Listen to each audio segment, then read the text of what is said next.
La reflexión de esta mañana es titulada Él nos convencerá. Y cuando nosotros miramos el Evangelio de Juan tiene una estructura muy interesante. La principal palabra que aparece en el Evangelio de Juan es la palabra creer, que aparece unas 98 veces. Y cuando Juan habla del concepto de creer, está hablando en aspecto de contrarrestar algunas corrientes que se daban en su tiempo. Lo interesante es que Juan escribe aproximadamente en el año 85 al 95, a final del primer siglo de nuestra era. Pero cuando Juan escribe su evangelio, habían algunas corrientes y la iglesia enfrentaba tres amenazas muy interesantes. Entre ellas, la decadencia de la piedad. Otra era la herejía. Por sobre todo, el gnosticismo, que negaba la realidad de la encarnación de Cristo y entonces fomentaba el libertinaje. Así que el concepto del movimiento gnóstico comenzó a flagelar la corriente y el pensamiento cristiano. De tal manera entonces que estas creencias comenzaron a permear el pensamiento de los creyentes. Y comenzó entonces a haber una mezcla de lo filosófico con lo religioso. Así que los gnósticos negaban la verdadera encarnación de Cristo y sostenían que Jesús tenía una apariencia solamente humana, pero que entonces el Cristo divino, dice la corriente gnóstica, vino sobre el Jesús humano. Y entonces en el bautismo, Jesús, ese Cristo divino, vino sobre el Cristo humano. Lo que nosotros conocemos como lo que sería el docetismo. Indudablemente Juan está queriendo contrarrestar estas creencias gnósticas que comenzaron a flagelar el pensamiento del siglo I del cristianismo. Y algunos entonces acusaron a Juan de decir que su evangelio tenía corrientes gnósticas. Ahora, estamos hablando de un problema que Juan enfrentó. ¿Y a qué llamamos el gnosticismo? ¿Qué es el gnosticismo? Es interesante que podamos comprender que el gnosticismo era un sincretismo de lo religioso y lo filosófico, al punto tal entonces que la filosofía se encarnó ahora en lo cristiano, en lo religioso, y entonces comenzaron a difundirse un sinnúmero de corrientes que no era lo que verdaderamente Jesús había establecido en el siglo I. El gnosticismo entonces comenzó a enseñar lo siguiente: pretendían tener un conocimiento de la piedad especial y de la verdad y la fe, reservado solamente para los gnósticos. No solamente eso, también los gnósticos tenían un concepto de un Dios universal en base a sistemas eternos. La concepción de Dios para el gnóstico era que Dios no podía actuar directamente sobre la materia. Y entonces negaban la verdadera humanidad de Cristo. Y si Jesús no se encarnó, si Jesús no vino a esta tierra, entonces Jesús no podía salvar al ser humano. No solamente esto, ellos atribuían la salvación a Cristo como un ente iluminado, es decir, Jesús recibió una iluminación especial y por ende entonces Él podía ayudarnos a nosotros con el problema de la salvación. Así que esta corriente gnóstica afectó fuertemente al siglo I y Juan entonces en su evangelio comienza a contrarrestarla. Ellos negaban la doctrina evangélica de la salvación a través de los sacrificios vicarios de Cristo. Por eso Juan es tan enfático en decir que la creencia fundamental en Cristo es la fuente de la salvación. Y entonces atribuían el origen del mal directamente a Dios. Ahora, ustedes notarán algo interesante. El gnóstico entendía que había un espíritu aprisionado en el ser humano y que ese espíritu aprisionado en el ser humano era liberado, pero no es el Espíritu Santo del cual Juan está hablando. Entonces ese espíritu en el gnóstico contemplaba la idea de que solamente era liberado el ser humano cuando recibía la gnosis, en otras palabras, el conocimiento.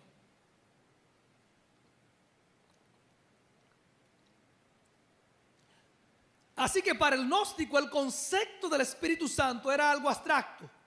No lo contemplaban, no lo consideraban porque el conocimiento, la filosofía, el entendimiento estaba por encima de las influencias del Espíritu Santo y de la encarnación de Cristo. Y noten entonces ustedes que cuando Juan escribe aproximadamente a final del siglo I, este movimiento ya estaba influenciando a los creyentes. Y entonces, no solamente lo estaba influenciando, sino que estaba arrastrando a muchas personas a su entorno. Varios escritores del Nuevo Testamento confrontan esta filosofía. El apóstol Pablo, el apóstol Juan, y entonces Juan comienza su evangelio dando una afirmación que para el siglo I sería un gran desafío, y no solamente eso, sino que era una confesión de fe. Juan comienza a decir en el capítulo 1, versículo 1, en el principio, ¿qué era? El verbo. ¿Y el verbo qué era? Dios. ¿Y el verbo estaba con quién? Juan 1:1. Y entonces nosotros miramos acá que Juan comienza afirmando que aunque la corriente gnóstica de su entorno, de su tiempo, decía que Jesús no era Dios, Juan dice, Jesús es Dios.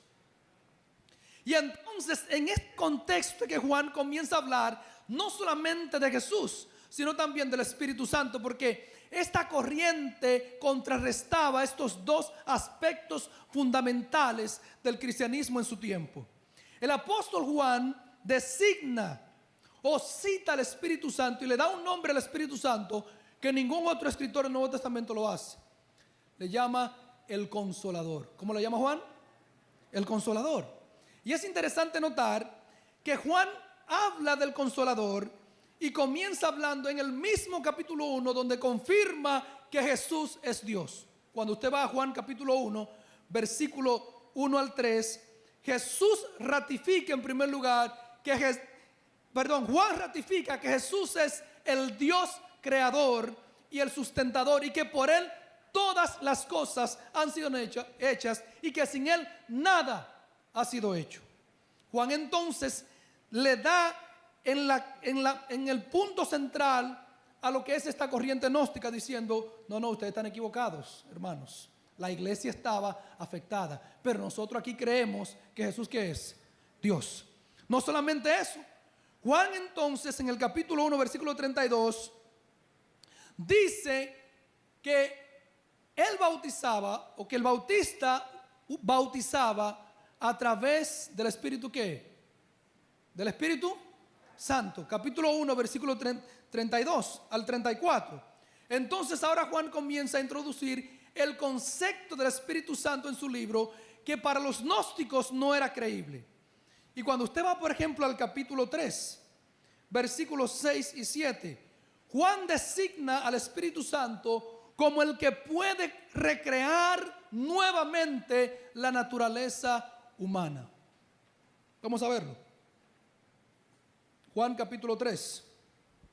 ¿Alguien lo puede leer? Juan capítulo 3, versículos 5 y 6. Y ustedes notarán lo que dice el apóstol Juan aquí. Juan entonces ahora le da al Espíritu Santo una naturaleza y le da una descripción al Espíritu Santo que está por encima de la concepción de su entorno y de su tiempo. ¿Qué dice Juan capítulo 3, versículos 5 y 6? Vamos a ver, ¿alguien lo puede leer?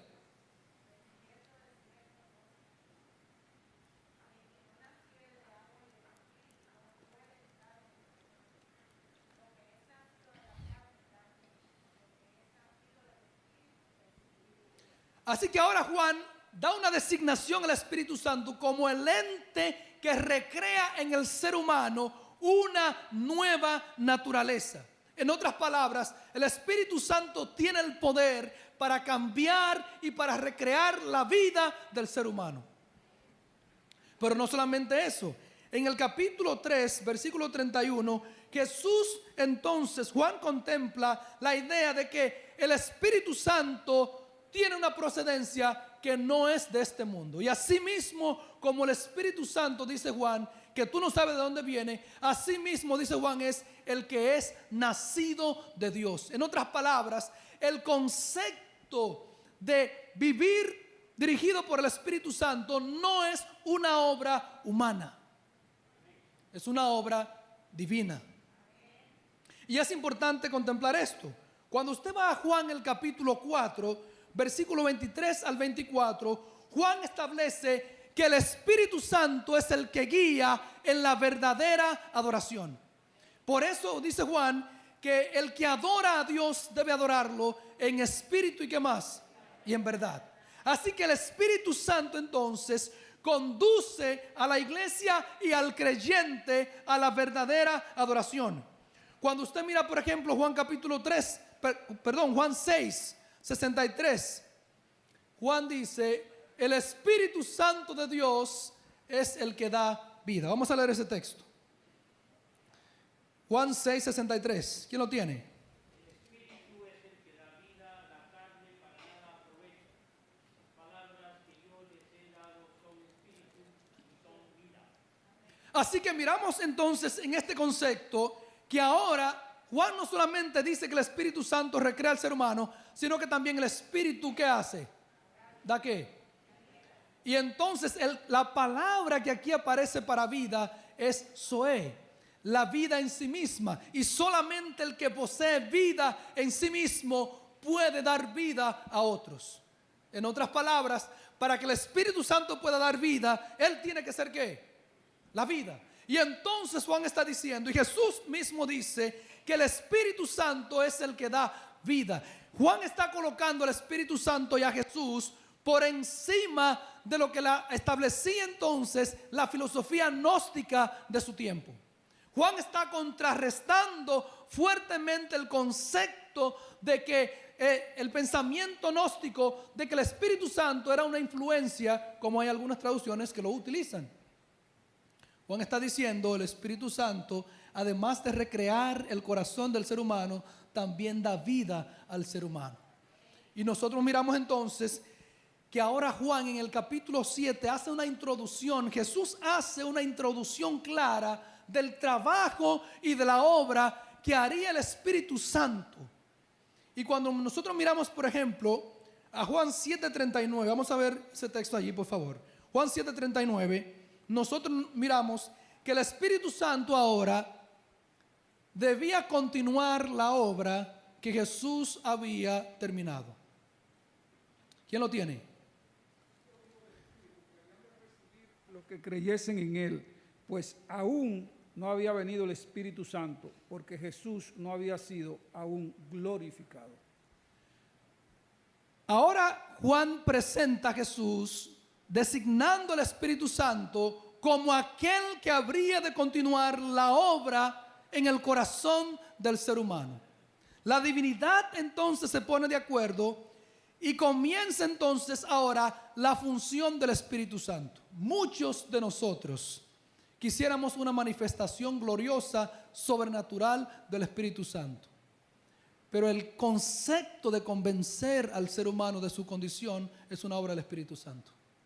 Nosotros quisiéramos que la gente salte. Bueno, quizás no nosotros, pero la gente tiene la concepción de que la obra del Espíritu Santo en la vida del ser humano es una obra de manifestación sobrenatural, donde la persona tiene que hacer acciones quizás sobrenaturales.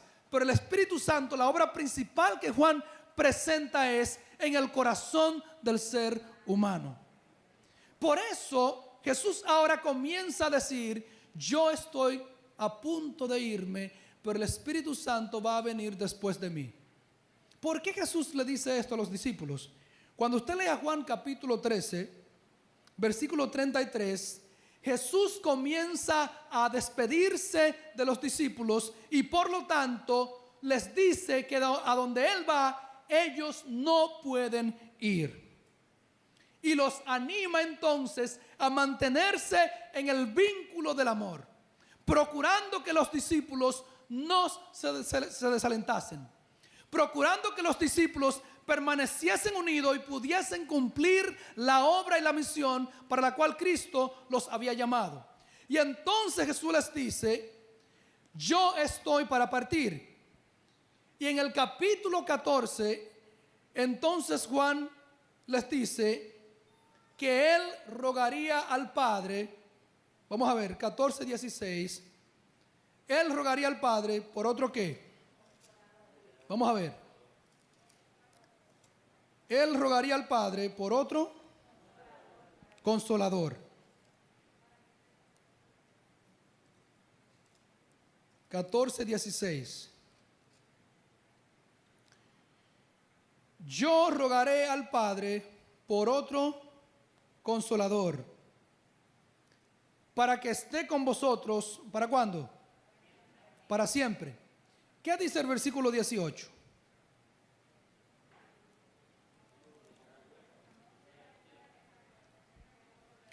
Jesús comienza a despedirse de los discípulos desde el capítulo 13. Y entonces comienza a decirle que en el capítulo 7 les dice, la obra debía continuarla el Espíritu Santo. No los voy a dejar huérfanos. Versículo 18. No los voy a dejar solos. Los discípulos estaban amedrentados, estaban tristes en primer lugar porque en la concepción de los discípulos la instauración del reino judío mesiánico implicaba que Israel sería vindicado nuevamente, que Israel sería liberado de la subyugación romana. Y entonces los discípulos no comprendieron la obra de Cristo. Y entonces Jesús comienza a darle un discurso de despedida. Imagínense ustedes, no hay un reino restaurado, están siguiendo a un Mesías o a un llamado Mesías que ahora es que está ganando adeptos, y entonces prácticamente se habían lanzado a una obra de fiasco, a un fracaso. Los discípulos están desalentados, están desanimados porque su maestro, la figura que hacía milagros, que sanaba y que hacía un sinnúmero de manifestaciones, ahora le está diciendo que se marcha y que probablemente ya no estaría más con ellos. Se sienten tristes, se sienten acongojados. Y entonces Jesús comienza ahora la transición, comienza el cambio y les dice, aunque yo me voy, no te voy a dejar solo. Es posible que en esta mañana tú hayas pensado que te sientes, que te encuentras solo, que Dios se ha olvidado de ti, que tus problemas te agobian, que tus dificultades te arropan y que tú no tienes apoyo de familia, de amigos, ni de nadie. Pero Jesús te dice en esta mañana, al igual que los discípulos, no te voy a dejar solo. Y es importante que entendamos que aunque murió mi padre, que aunque murió mi madre, no estoy huérfano.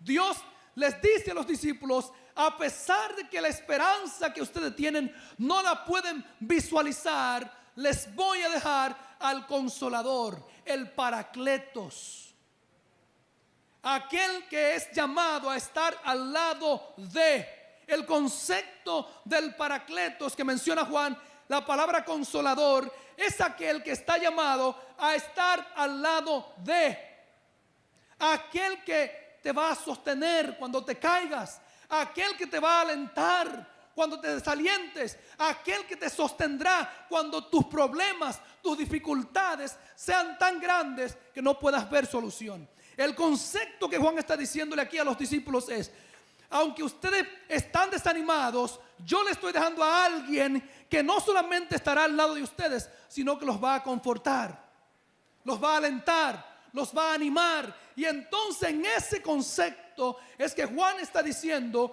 que el Consolador vendría a vosotros. ¿Te has sentido solo, desanimado, triste, abandonado por los amigos? No hay algo más duro y más chasqueante para alguien que confía en alguien y ser traicionado. Es duro contemplar que tú diste todo, el todo por alguien, y al parecer te ha pagado de una forma drástica, dura, te ha criticado, te ha humillado, y no aprecia lo que tú has hecho por él. El mundo en el cual vivimos es un mundo solitario. Y más esta pandemia que ha generado un aislamiento total en el ser humano. Y a veces nosotros en este proceso de enclaustramiento llegamos a pensar que la única solución que tenemos es la tecnología. Por eso nos auxiliamos en el celular, en el Facebook, en la computadora y en un sinnúmero de redes sociales para alimentar ese aislamiento que existe en nuestra vida. Y Jesús nos dice en esta mañana que Él ha llamado a alguien para estar a nuestro lado, el Paracletos, que Juan lo utiliza en el capítulo 2 de Primera de Juan como el concepto del abogado. Es aquel que toma el lugar de. Pero en el concepto que Juan lo está hablando aquí y en el contexto que Juan lo está hablando, el Espíritu Santo entonces, el Consolador, estaría para confortarlos, estaría para consolarlos, estaría para alentarlos. Y nosotros hoy no estamos disociados de esa realidad.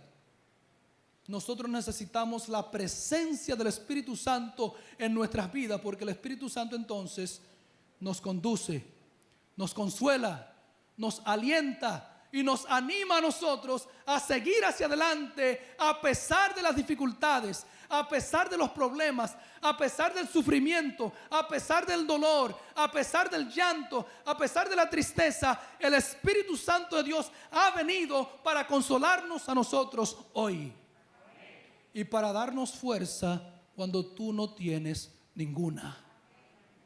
Nosotros vivimos enmarcados en un conflicto cósmico donde el sufrimiento es inexplicable, donde las causas del dolor son inexplicables, y a veces nosotros quisiéramos racionalizar eso y preguntarnos ¿por qué?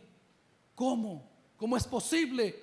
Y entonces Juan le está diciendo a los discípulos: no los voy a dejar huérfanos.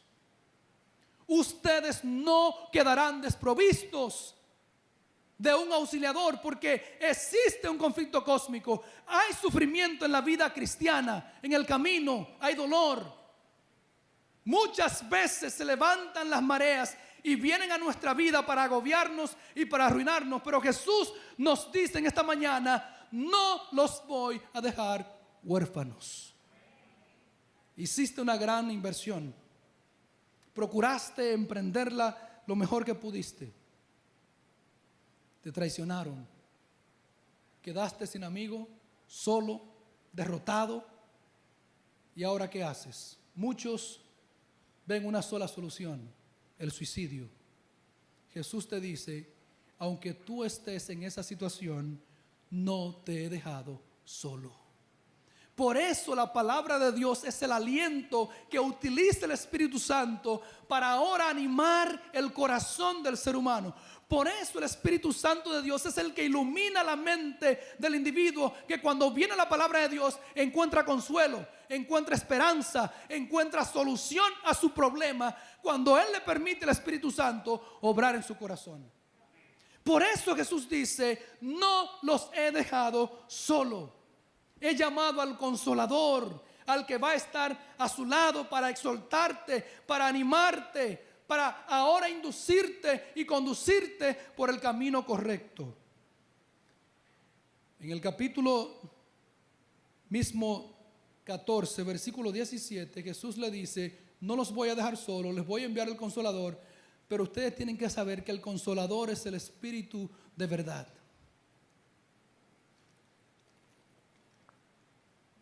¿Y por qué el Espíritu de verdad?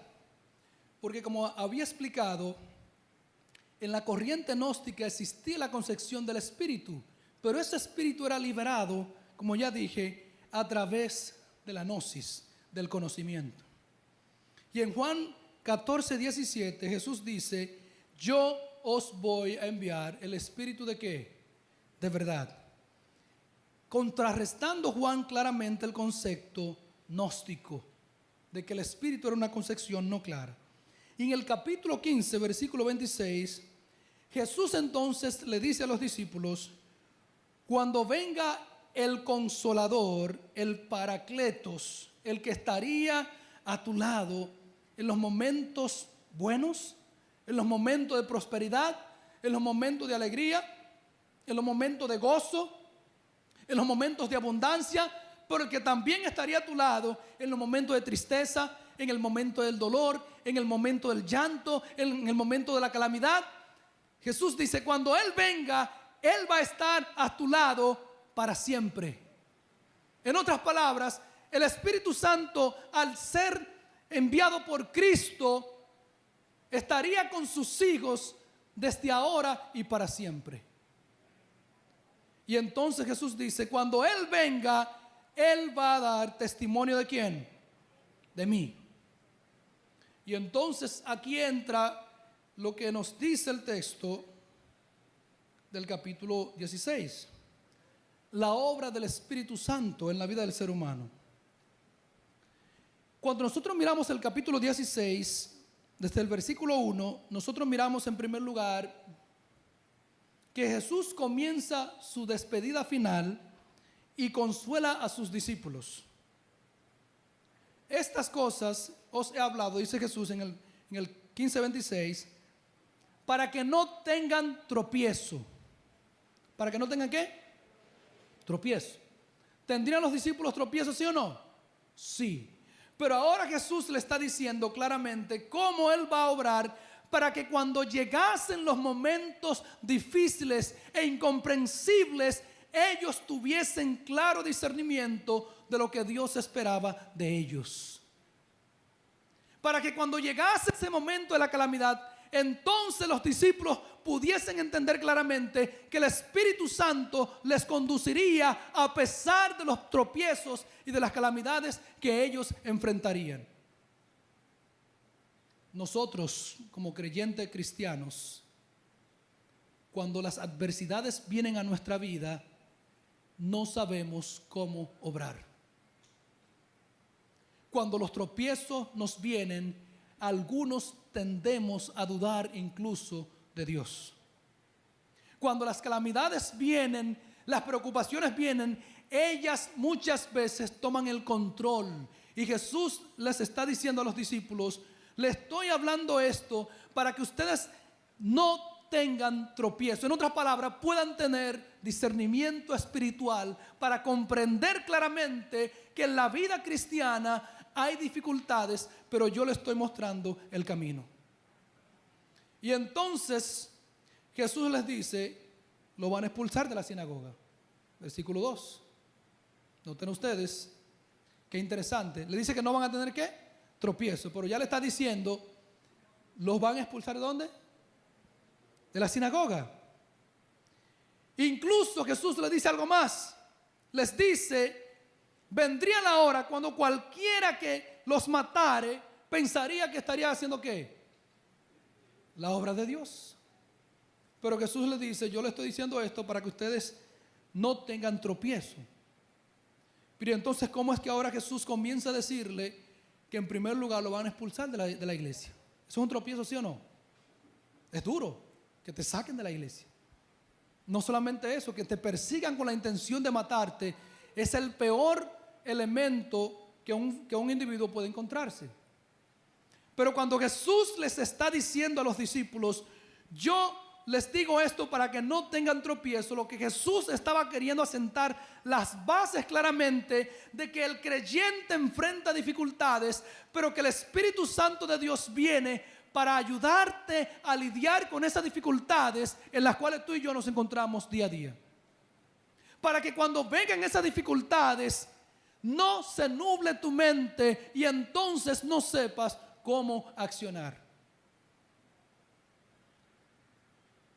Y en el mismo capítulo 16 dice que los que intenten hacerte daño lo harán porque no conocen ni a mi Padre, dice Jesús, ni a mí. Y entonces entra el versículo 6 que dice, antes he dicho estas cosas y la tristeza ha comenzado a llenar ¿qué? Su corazón.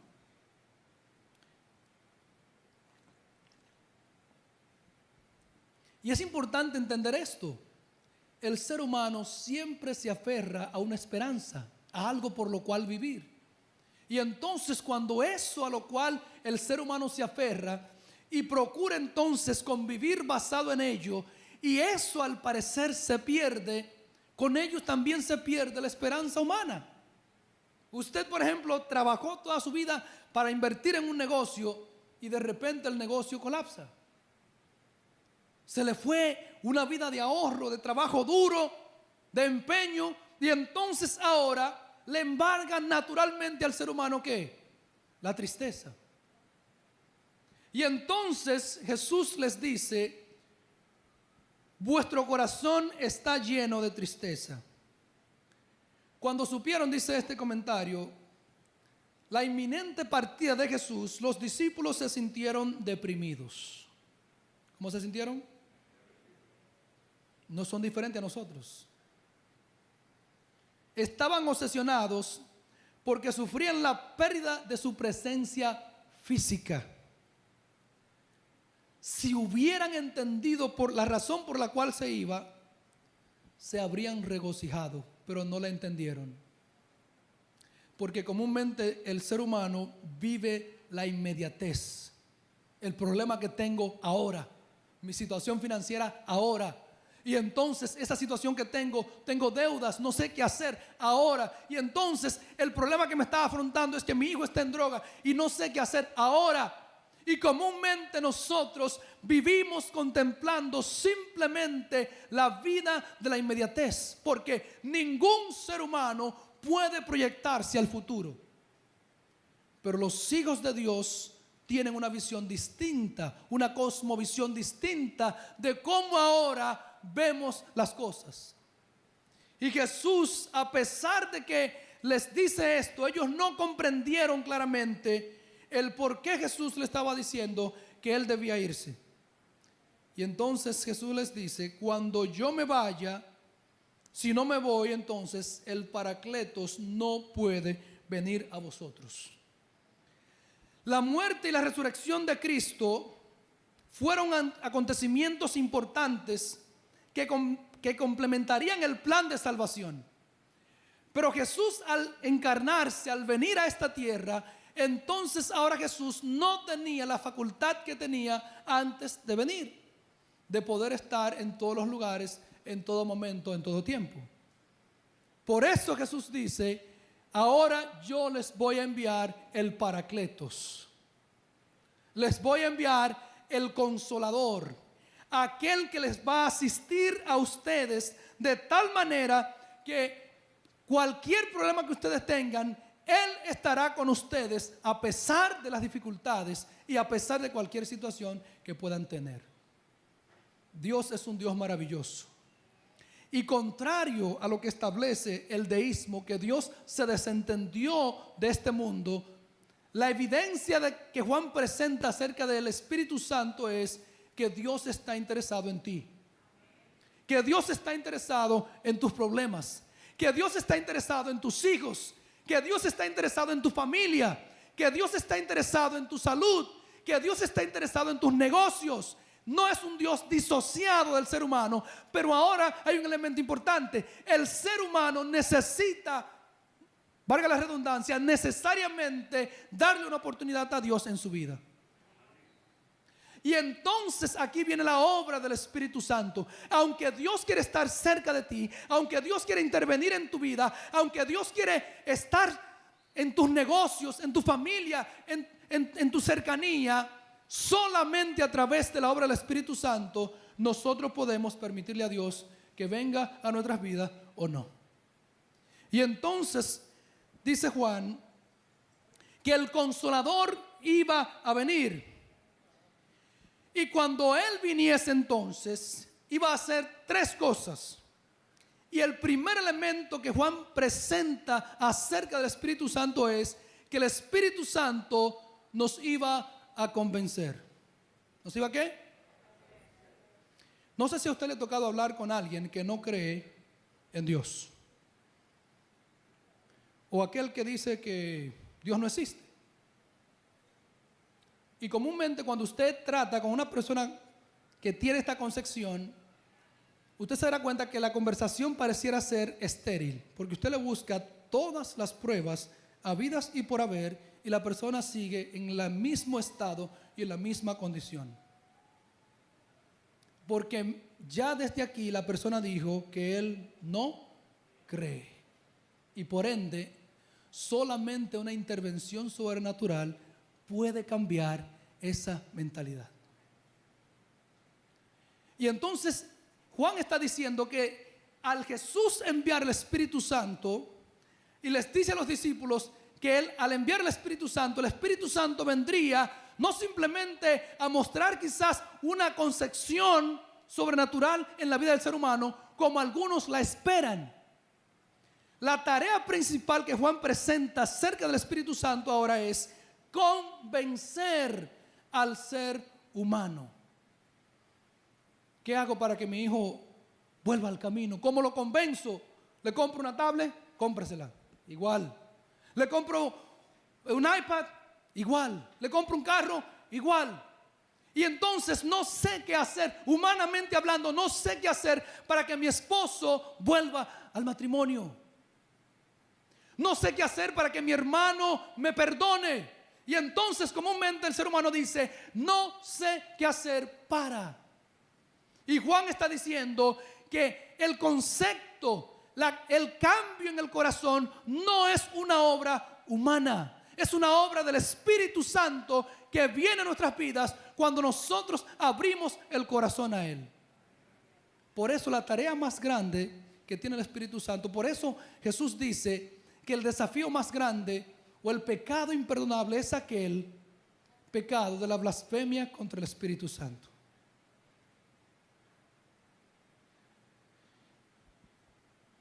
Y el concepto de convencer, exponer, refutar, mostrar una culpa, implica que el ser humano ahora frente a Dios refleja su condición. Cuando te sientes culpable, cuando te sientes indigno, cuando no sientes que eres capaz, esa obra de culpabilidad, no una culpabilidad condenada, sino una culpabilidad de reconocimiento, es la obra del Espíritu Santo obrando en tu corazón. Cuando el hijo reconoce que ha maltratado a sus padres, que ha obrado mal en contra de Dios, de la sociedad y del mundo, ese reconocimiento lo coloca el Espíritu Santo en su corazón. Cuando tú reconoces que está fallándole a Dios, a tu esposa, a tus hijos, ese reconocimiento lo coloca el Espíritu Santo en el corazón nuestro. Por eso Jesús dice, la obra más difícil es aquella que se le opone al Espíritu Santo de Dios.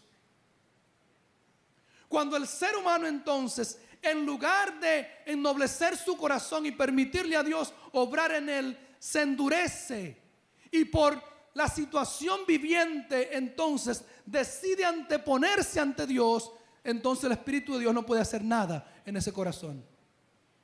Usted puede llevarle a bullón a quien usted quiera y entonces el corazón humano está endurecido y llega entonces el ser humano a un estado, a una condición donde es imposible que Dios haga algo por él porque el corazón humano está endurecido. Pero aún ese reconocimiento, ese anhelo de buscar a Dios no es nuestro, porque Pablo dice en Romanos que nosotros nacimos como enemigos de Dios. Mi anhelo, por ejemplo, no es levantarme a estudiar la palabra de Dios, es hacer otra cosa. No, en el ser humano no existe una naturaleza que, valga la redundancia, naturalmente procure buscar a Dios, es lo contrario. Pero entonces aquí entra la obra del Espíritu Santo de ahora hacerte reconocer que tú has fallado. Por eso Juan está diciendo que la obra del Espíritu Santo es convencer, pero no es un convencer forzado, es una obra ahora de apelación al corazón humano, de mostrarte, mira, tú no estás bien. Pero el ser humano tiene que ser sensible a esa obra del Espíritu Santo en el corazón. Cuando alguien viene para mostrarte y decirte, mira hermano, considero que tu situación no es la mejor, tú no estás obrando bien, el Espíritu Santo de Dios te está hablando. Tú dirás, ¿y quién es él para decirme eso? Ahí está el problema.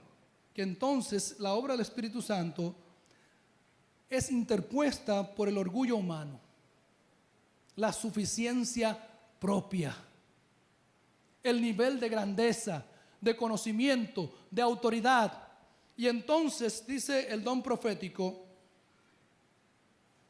la religión de Cristo elevará la vida a un nivel superior.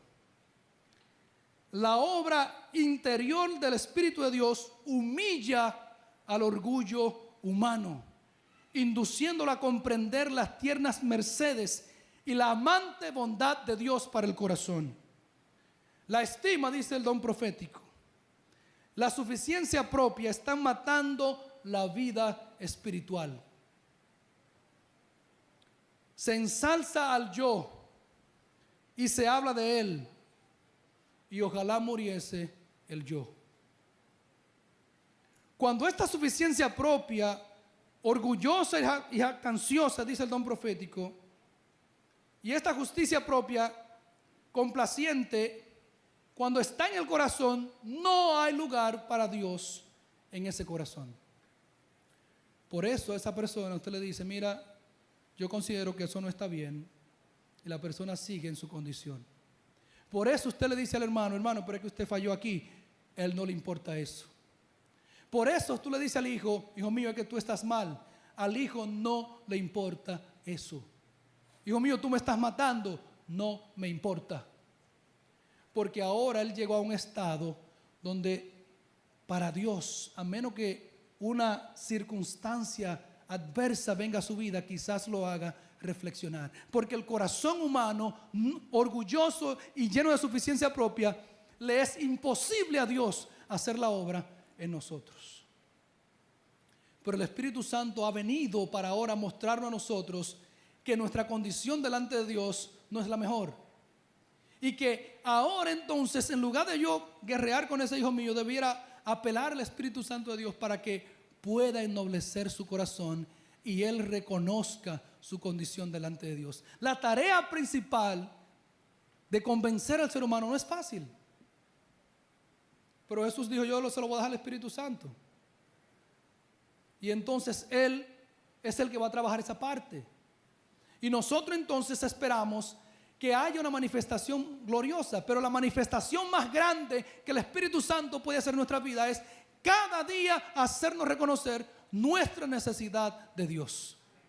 Por eso, mis hermanos, nosotros debemos dar gloria a Dios, porque a través de Cristo y a través del enviar su Espíritu Santo, nosotros reconocemos que somos ínfimos y disolutos pecadores que solamente están a la merced del Espíritu Santo de Dios.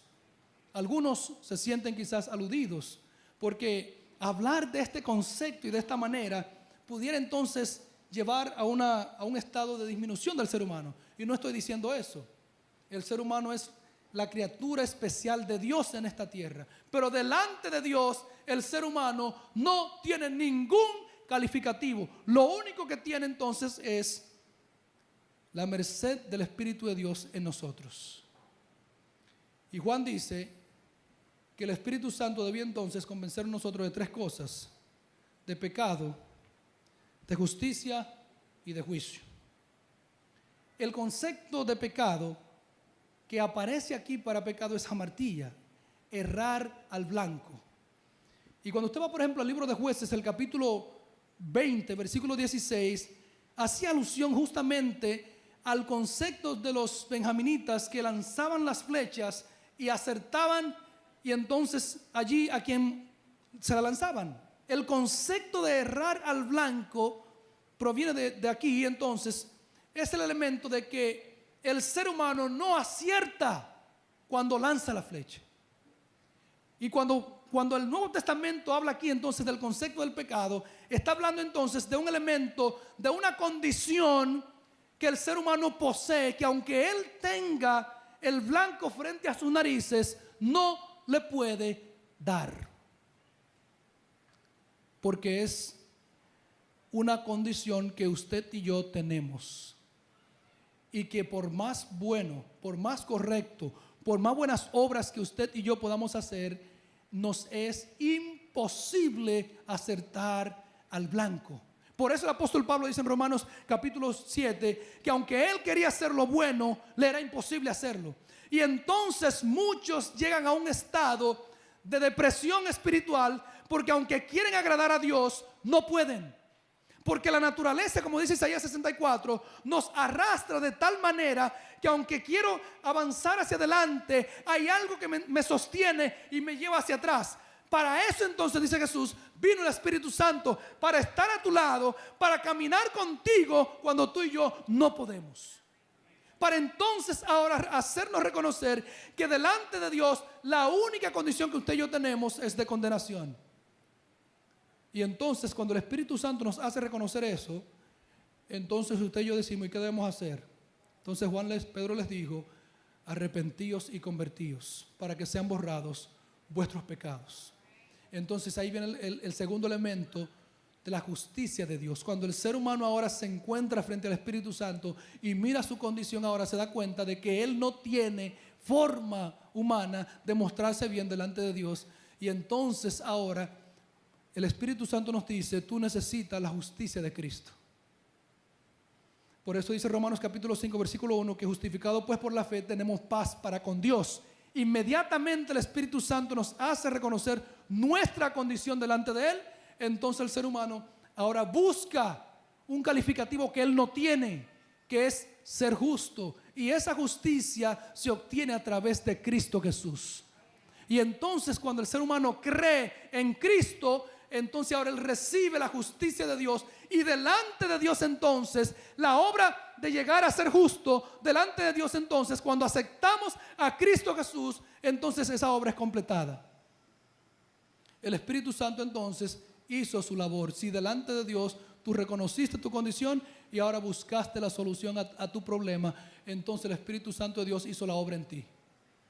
Pero si el corazón tuyo y mío sigue endurecido y nosotros seguimos en nuestros pecados, entonces significa que el Espíritu Santo de Dios no ha podido hacer la obra en nosotros.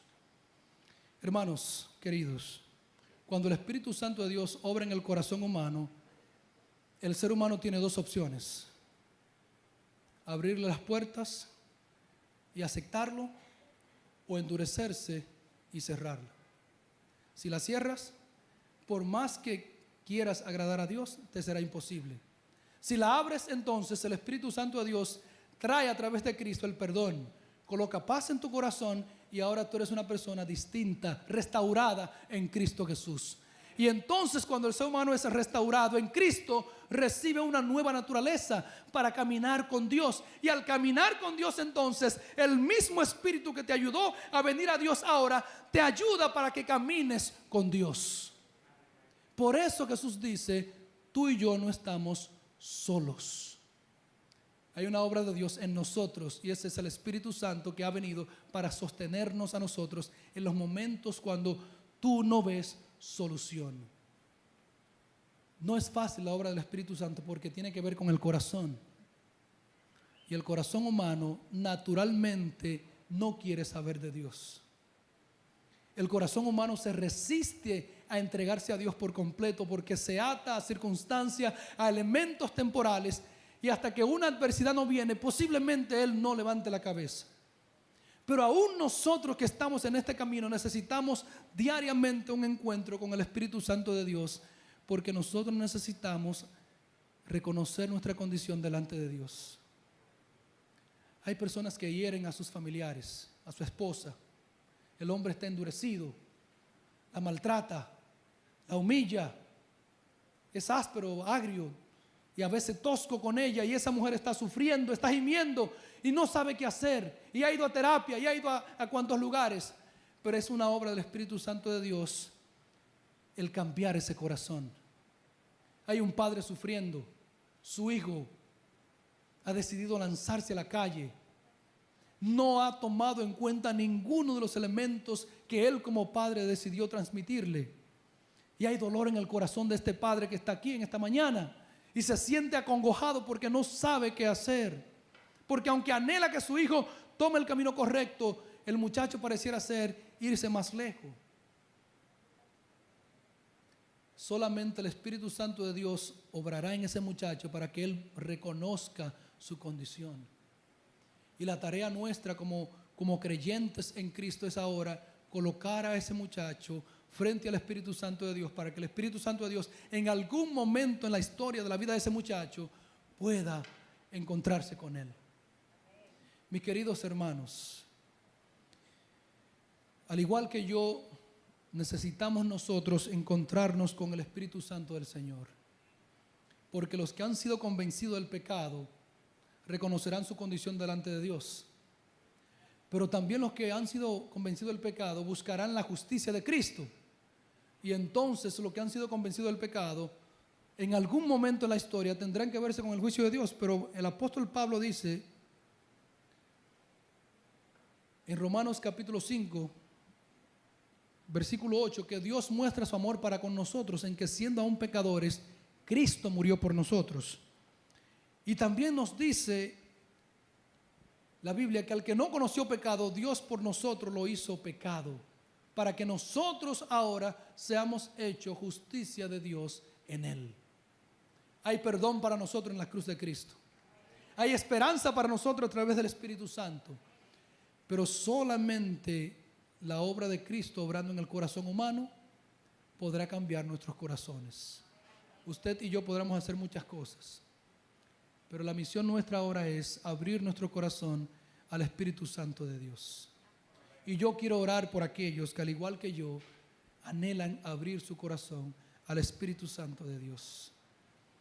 Si ese es tu anhelo, si has estado sufriendo, has estado enfrentando la lucha que te dice, hijo mío, ese no es el camino, esa no es la mejor decisión, este no es el mejor proceso, este no es el mejor paso. Hijo mío, mira, tú estás yendo por un camino peligroso. Si tú has estado rehusando escuchar la voz del Espíritu Santo, en esta mañana yo te estoy diciendo en el nombre del Señor que abras tu corazón al Espíritu Santo. Porque el Espíritu Santo solamente quiere el bienestar tuyo y el mío y el de tus hijos. Y toda la obra que Dios hace en el corazón humano es la restauración del corazón humano. Y cuando Dios restaura el corazón humano, entonces en nosotros hay paz. ¿Te gustaría orar en esta mañana conmigo? Si ese es tu anhelo, entonces yo quiero invitarte a que te coloques de rodillas y oremos.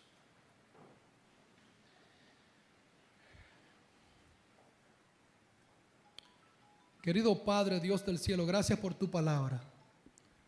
Te rogamos, oh Señor, que en esta mañana tu Espíritu Santo pueda venir a nuestros corazones y pueda ayudarnos, oh Dios, a reconocer que delante de ti lo único que somos pecadores que no merecemos tu gracia. Señor, aquí hay personas que han estado confrontados por situaciones. Hay corazones endurecidos. Hay problemas, oh Dios, donde el corazón se endurece y no quiere ceder. Yo quisiera rogarte en esta mañana que tu Espíritu Santo pueda venir y ennoblecer esos corazones para que el sufrimiento, el dolor pueda parar y entonces Cristo pueda reinar en esos corazones. Si hay un padre sufriendo por sus hijos, si hay una esposa sufriendo por el esposo, si hay un amigo, oh Dios, confrontado en esta mañana, yo quiero rogarte por ellos, por el corazón de ellos, para que tu Espíritu Santo pueda venir y tocarlo y puedan aceptar tu obra en la vida nuestra. Señor, sigue bendiciendo a esta iglesia, que tu Espíritu Santo la siga guiando y sosteniendo en el nombre de Cristo Jesús. Amén. Amén. Que Dios les siga.